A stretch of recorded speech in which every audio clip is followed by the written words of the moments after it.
Joe Biden is fuming, even calling Barack Obama his puppet master after high-ranking Democrats are telling him he's got to drop out. You got to check this out.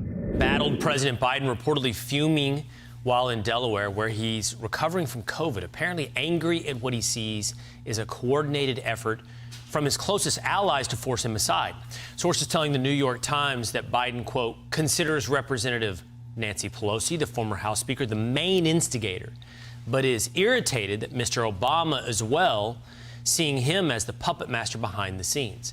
Our next guest is a former economic advisor to President Obama, Fox News contributor Robert Wolf, who joins us now. Robert, what's happening? Everyone is stabbing Julius Caesar in the back, and it's et tu, Brute for Barack Obama? Yeah, I don't see it that way. I mean, honestly, it's been an incredibly difficult, volatile 3 weeks. The Democratic Party is fractured, which really, as someone who's been part of it for my whole life, seeing this type of tug of war is not good. I mean, when we're a fractured party, whether it was 1968 or 1980, we don't do well. So we have about 100 days to get our you-know-what in gear. Well, I actually think my analogy is spot on, if I do say so myself, okay. Robert. It's an attempt to take out the king, take out the dictator, for better or worse. You know, Joe Biden is the at least front man. He is the king. If you don't see it as backstabbing him, if you don't see it as a coordinated effort with Obama and Pelosi trying to push him out, how do you see this?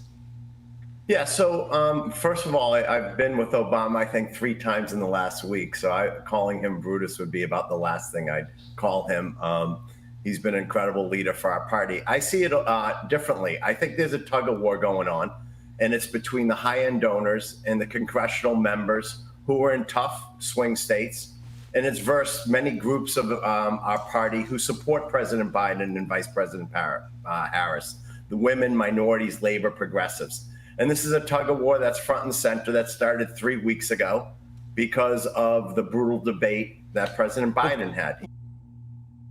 What's happening is the Democratic Party is falling apart. Simultaneously, the Republican Party has never been more unified. The assassination attempt on Donald Trump brought together countless Americans. There are people supporting Donald Trump today that I thought would never support him publicly. And all of this stems 3 weeks ago at the first presidential debate. Me personally, if I was Biden's advisor, I would keep him as far away from a debate stage as possible, because plain and simple, cognitively, that man is not all there. So why on earth would you put such a weak, feeble old man in front of the pit bull that is Donald Trump? That is probably the worst move on the chessboard they could have done. And I am all in favor of debates. I think everybody should be on that debate stage, even RFK Jr.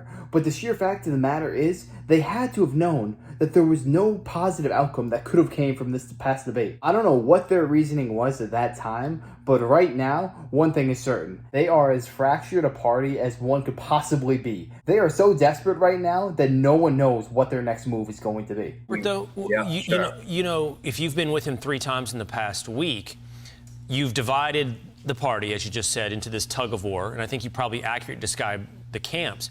The New York Times is saying Joe Biden believes Barack Obama is in the camp along with the donors and the high congressional leaders. So you've been with him in the last 3 times in the past week. Which side is he on? Which side is Joe Biden? I've been on Fox now as a contributor for 8 years. It's amazing you guys are now touting the New York Times as the outlet that tells the facts. Is that what you guys are saying now? You know what, listen, Robert? I want to tell you something. I think that's a very legitimate point. No. Ask me a question. I know. Relax. I'm about to give you credit.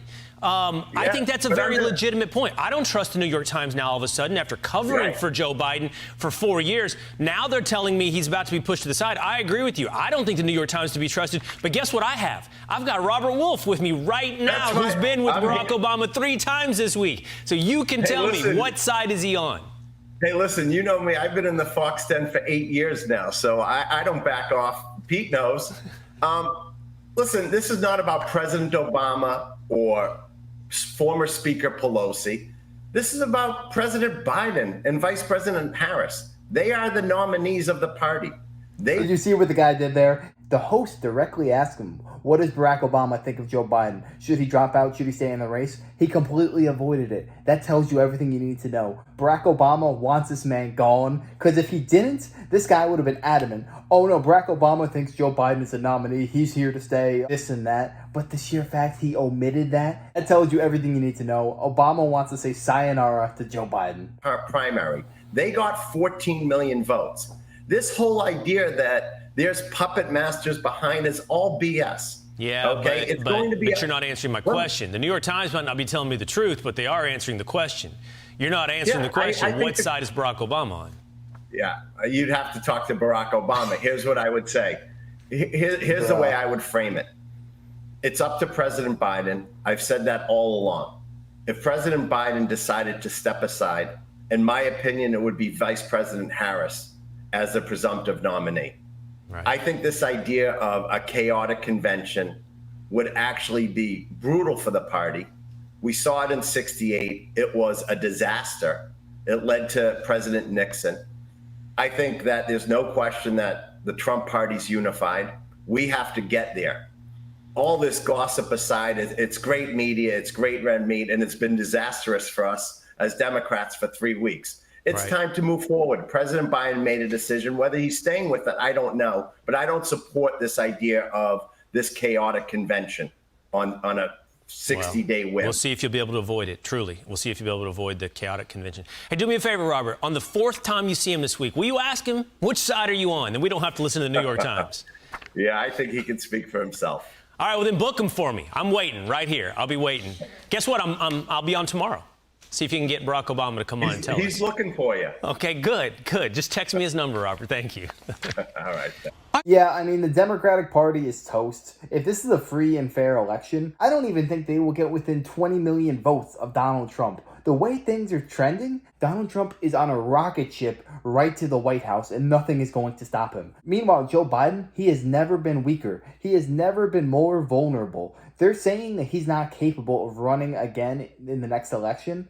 Well, if that's the case, then how is he capable of running the White House and running the country right now? It's a logic fail. And if he's not capable, then we got to get him out of the White House. We cannot have somebody this feeble, this weak, running the greatest country on God's green earth. We need to fix this, and I think we will come November. We have to ensure these mail-in ballots in the drop boxes are rectified, because it doesn't matter how many votes you get. It's who counts the votes. We have to make sure we learn our lesson from 2020 and get everything set. But yeah, let me know your thoughts on this down below. Do you think they're going to keep running out Joe Biden? Or do you think they're going to come in with a replacement, whether it be Kamala, Gavin Newsom, Michelle Obama? Who do you think is going to be on the Democratic ticket come November? Let me know in the comments. I would love to hear that. And if you enjoyed this, make sure to smash that like, comment, subscribe, and I wish you guys nothing but the best. Until next time.